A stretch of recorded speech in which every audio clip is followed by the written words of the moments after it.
They told you about slavery. They told you about struggle. But they never told you about the Black Wall Street that rivaled Manhattan, the African king who crashed gold markets, or the woman who saved Apollo 13. History didn't forget these stories. Someone chose not to teach them. Until now. Picture a classroom, children sitting in rows, textbooks open to the same chapters everyone has read for generations. The pages speak of oppression, of chains, of a people defined only by their suffering. But what if those pages were incomplete? What if the most extraordinary chapters were simply torn out, hidden away, erased by design? In 1921, there existed a place in America that defied every stereotype, every limitation, every boundary placed upon Black Americans. They called it Black Wall Street. The Greenwood District in Tulsa, Oklahoma wasn't just prosperous, it was extraordinary. 35 city blocks of pure Black excellence, over 600 businesses owned and operated by African Americans, banks that held fortunes, luxury hotels that rivaled establishments in New York, theaters, newspapers, schools, and hospitals, a completely self-sufficient economy where Black dollars circulated within the community, building wealth that passed from generation to generation. O.W. Gurley arrived with just a few dollars and vision that wouldn't quit. He bought land, built boarding houses, and created opportunity where none existed. J.B. Stratford constructed a 54-room hotel, the largest Black-owned hotel in the nation. Doctors, lawyers, entrepreneurs, they all thrived here. Children walked streets paved with ambition, watching their parents build empires with bare hands and brilliant minds. This was the American dream, realized in spectacular fashion by people who were told they couldn't dream at all. But success has a way of breeding resentment. Envy wears many masks, and in 1921, it wore the face of violence. On May 31st, a young Black man named Dick Rowland allegedly stumbled in an elevator, accidentally stepping on a white woman's foot. She screamed. What happened next wasn't justice, it was annihilation. White mobs armed with torches and rifles descended upon Greenwood like a plague. But they didn't come alone. Planes flew overhead, dropping firebombs on homes, schools, and churches. Yes, planes. America's first aerial bombing of an American city targeted its most successful Black community. For 18 hours, Greenwood burned. Families fled with nothing but the clothes on their backs, watching generations of wealth turn to ash and smoke. When the smoke cleared, over 300 people lay dead. 10,000 were left homeless. Insurance companies refused to honor policies. The government looked away. And then, in perhaps the cruelest twist of all, history textbooks simply pretended it never happened. For 75 years, the Tulsa Race Massacre was erased from classrooms, a ghost haunting the conscience of a nation that refused to remember. But let's travel further back, across an ocean, to a figure so wealthy that his very existence was threatening to write into history books. His name was Mansa Musa, and in the 14th century, he ruled the Mali Empire with wisdom and wealth beyond modern comprehension. Historians estimate his fortune at $400 billion in today's currency, making him the richest human being who ever lived. His empire controlled half of the world's gold supply. Half. In 1324, Mansa Musa embarked on a pilgrimage to Mecca, as his faith required. But this wasn't a quiet journey. He traveled with 60,000 attendants, 12,000 servants, and 80 camels carrying 300 pounds of gold each. Along the way, his generosity knew no bounds. He gave gold to the poor, built mosques, and spent so lavishly that he literally crashed Egypt's economy for 12 years. The value of gold plummeted because one man was too generous. Yet Western textbooks barely whisper his name. Why? Because his existence demolishes the carefully constructed narrative that Africa was a primitive continent waiting for European civilization. Mansa Musa built universities when Europe stumbled through the Dark Ages. His empire fostered learning, trade, and culture, while others waged wars over scraps. But admitting this means rewriting everything, so history chose silence instead. Fast forward to 1960s America, where segregation still divided water fountains, bathrooms, and dreams. At NASA, in the colored computers section, A woman sat with a pencil, paper, and a mind that could calculate trajectories most people couldn't imagine.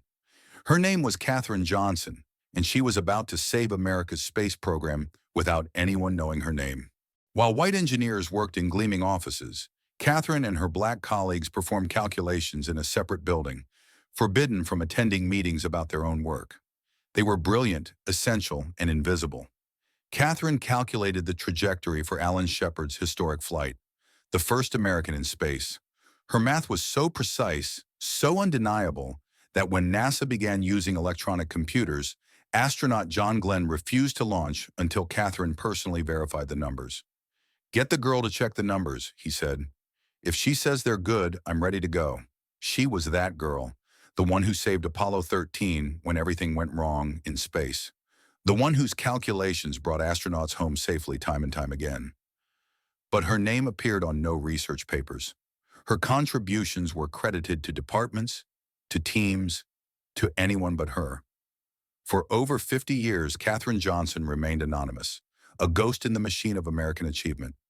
Only in 2015, when she was 97 years old, did the world finally learn her name. By then, she'd spent a lifetime being erased from her own story, and Katherine wasn't alone in this theft. In 1951, a black woman named Henrietta Lacks walked into Johns Hopkins Hospital with pain she couldn't explain. Cancer was killing her, and during treatment, doctors took a sample of her cells without permission, without consent, without even telling her it happened.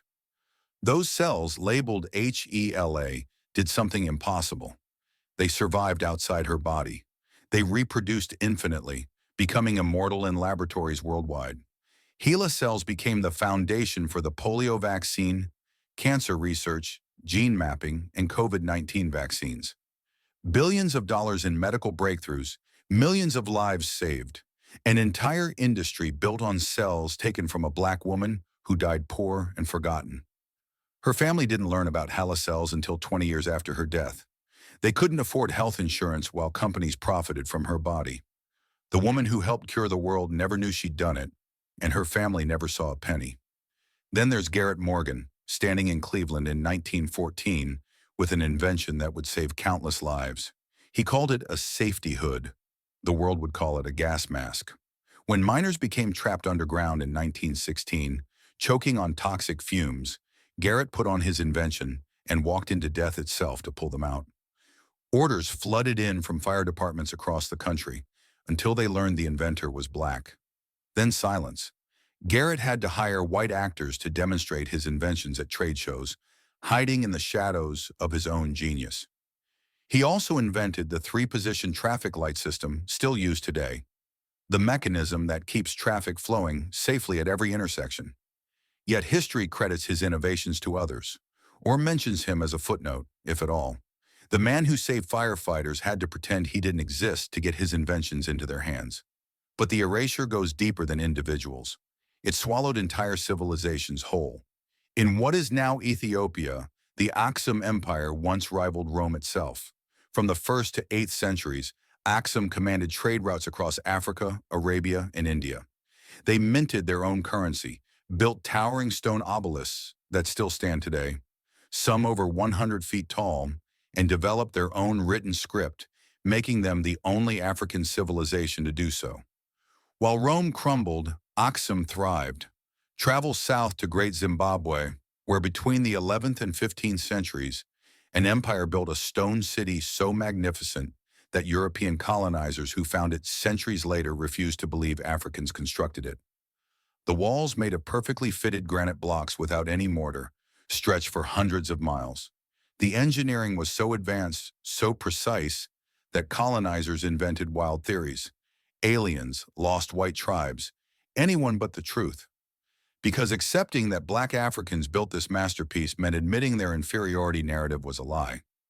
Further north, the kingdom of Kush not only traded with Egypt, they conquered it. Kushite kings ruled as pharaohs of Egypt for nearly a century. Their kingdom boasted more pyramids than Egypt itself, over 200 royal pyramids standing as monuments to their power.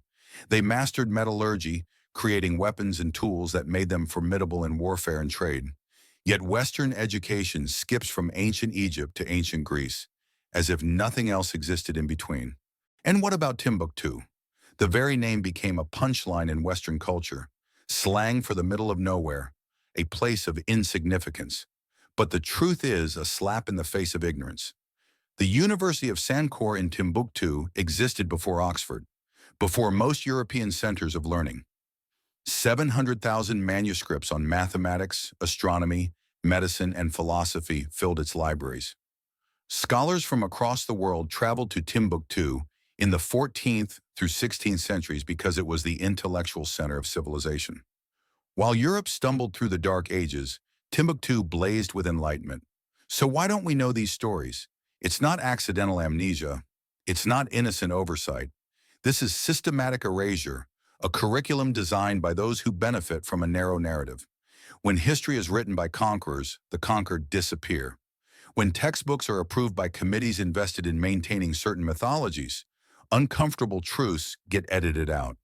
The impact reverberates through generations. Children who never see themselves in history books grow up believing their people have no history worth teaching.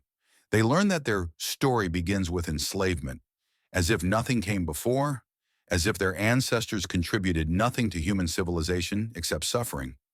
It's not just educational negligence. It's cultural theft, identity robbery, the murder of possibility itself. They didn't just hide success stories. They stole pride, heritage, and the fundamental knowledge that Black excellence isn't new, isn't rare, isn't an exception to be celebrated with surprise. It's ancient, continuous, and unstoppable, surviving despite every effort to bury it. The people in this story aren't characters in a feel-good tale about overcoming odds. They're evidence of a truth too powerful to be contained by prejudice, too resilient to be destroyed by violence, too brilliant to be erased forever. Black Wall Street burned, but its spirit lives in every Black-owned business today. Mansa Musa's gold is gone, but his legacy proves African empires shaped the world economy. Katherine Johnson's calculations are still in NASA's archives. Henrietta Lacks's cells still save lives. Garrett Morgan's inventions still protect firefighters. The kingdoms of Aksum, Kush, and Great Zimbabwe still stand in stone and memory, whispering truths that textbooks tried to silence. Now you know what they didn't teach you. The question is, what will you do with this knowledge? Share it. Speak it.